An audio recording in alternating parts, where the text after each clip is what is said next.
Victor Thorne stepped onto the stage like the entire city had been waiting for him. The lights hit first, then the applause.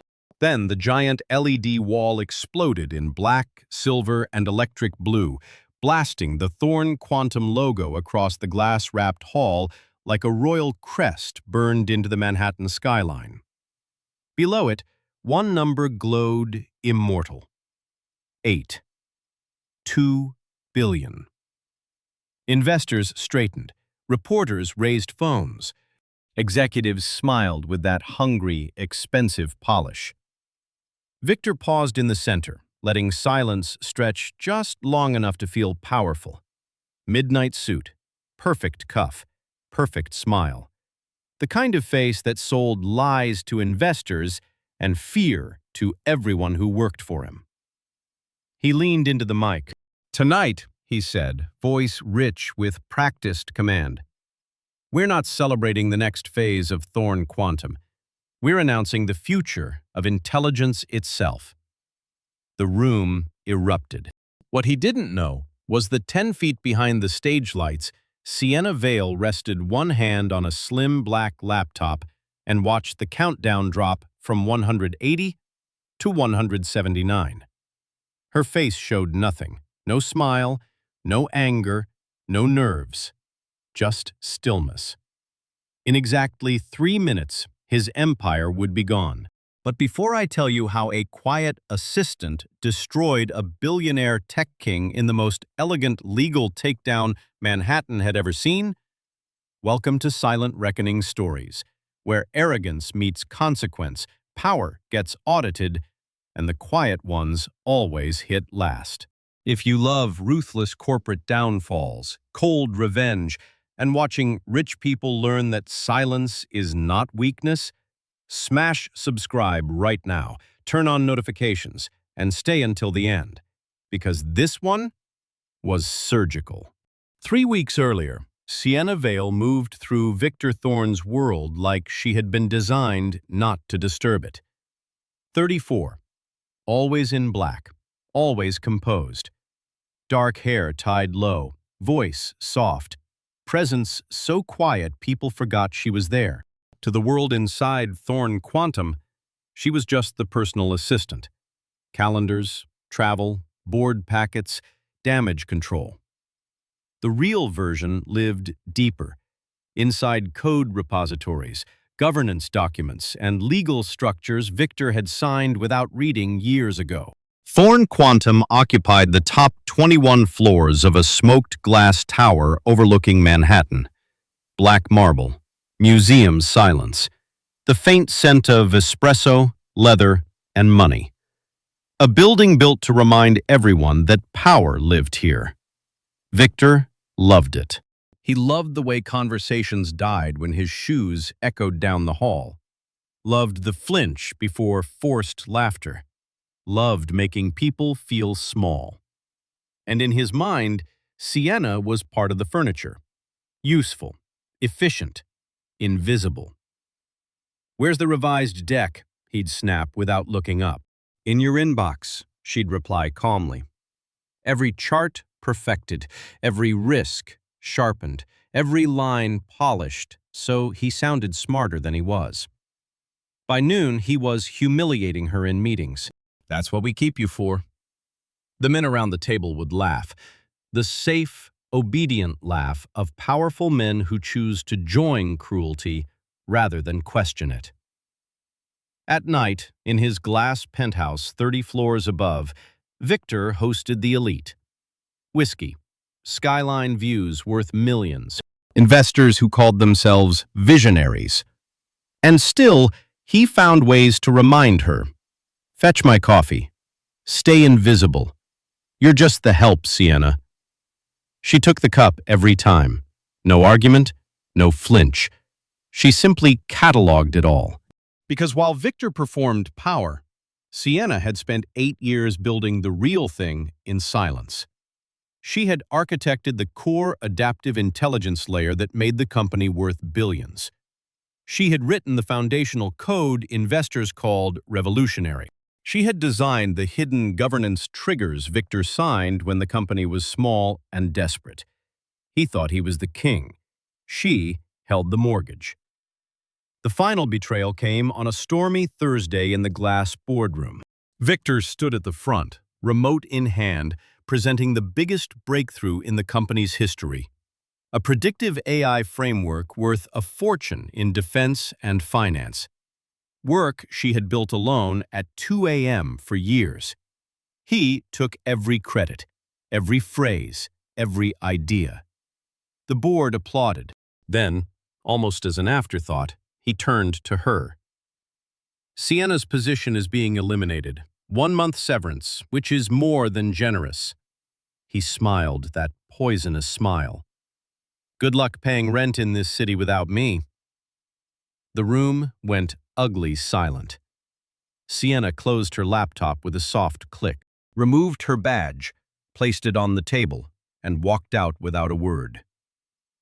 That night, the old Sienna ended. By 8:03 p.m., the encrypted drive was open. Ownership architecture reviewed. Backdoor triggers armed. Evidence of tax layering, insider trades, unauthorized foreign deals, and NDA violations compiled with surgical precision.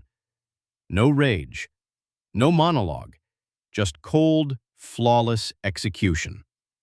She owned 51 through layered trusts and smart contracts he had unknowingly signed years ago. The system now recognized her as the controlling authority, the moment certain conditions were met. Victor had just met them. Over the next week, Victor paraded through Manhattan, polishing a crown he no longer owned. He ignored the glitches, the access errors, the board members suddenly asking strange questions, the calls that stopped returning as quickly. "Fix it," he snapped. "Everything is simple when I say it is." Meanwhile, Sienna sat in her quiet downtown apartment, laptop glow lighting her face, city lights behind her. She triggered the packets, sent the evidence, activated the proxies, shifted the governance layer. One by one, the locks changed. The morning of the big press event, Victor arrived in a new suit, radiating that dangerous confidence. Backstage, screens began glitching.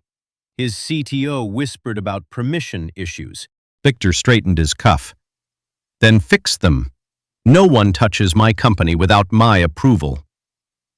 10 feet away, hidden in shadow, Sienna opened her laptop. The countdown hit 3 minutes. Victor took the stage, delivered his triumphant line, "The future belongs to those bold enough to build it." Applause swelled. Then the giant LED wall went black. Red text slammed across the screen in letters large enough to stop every heart in the room. Access denied. Ownership transferred. The applause died like someone had cut the oxygen. Victor spun. "What is this?" Sienna stepped out of the shadows, black suit, tablet in hand, calm as ever. The screens filled with proof. Ownership maps, signatures, timestamps, illegal transfers, tax exposure, insider trading, foreign buyer negotiations. 51. Beneficial control. Sienna Vale. Victor's face drained of color. "No, that's not possible." "You signed it," she said softly. "You just never believed the quiet one could understand what real ownership meant." The room exploded. Board members on phones, investors pale, media surging forward. Victor lunged for the console. "Cut the feed!" No one moved. Security now answered to the new controlling authority. He looked smaller than he had ever looked in his life. Sienna stepped to the mic. The entire hall fell into complete silence. "You called me invisible," she said, voice calm and steady. Then came the line that would be clipped and shared millions of times before sunrise. "Now your empire is." Security escorted Victor off the stage as the giant screens continued to display the quiet truth. Access denied. Ownership transferred. Regulatory notice. filed. By morning, Victor Thorne's world had unraveled. The billion-dollar deal collapsed. Investigations began. Those who once laughed at the help were quietly rewriting their stories. And Sienna? She didn't celebrate in public. She simply returned to the top-floor office at dawn, standing alone as the first light spilled across the river and the glass towers of Manhattan. The city looked exactly the same as it always had. That was the quiet beauty of it. No explosion, no dramatic revenge, just the natural consequence of years of choices finally coming due. Because in the end, this is what people like Victor Thorne often fail to understand until it's too late. Arrogance builds its empire on the backs of the silent. But silence is not weakness. It is patience. It observes. It remembers. It masters the system the loud ones take for granted. And when the balance of karma finally tips, silence doesn't need to raise its voice. It simply steps forward, and the empire that was never truly his returns to where it belongs. If you watched all the way to the end, you already know the golden rule. Never underestimate the quiet one who has been taking notes in the corner. This story hit you in a certain way? Drop a like if the quiet power gave you chills. Subscribe for more real lifestyle reckonings. And tell me in the comments, what's one moment in your life where staying silent and patient ended up being the smartest move? Or whose empire do you think is quietly being balanced by karma right now? This is Silent Reckoning Stories. I'll see you in the next one.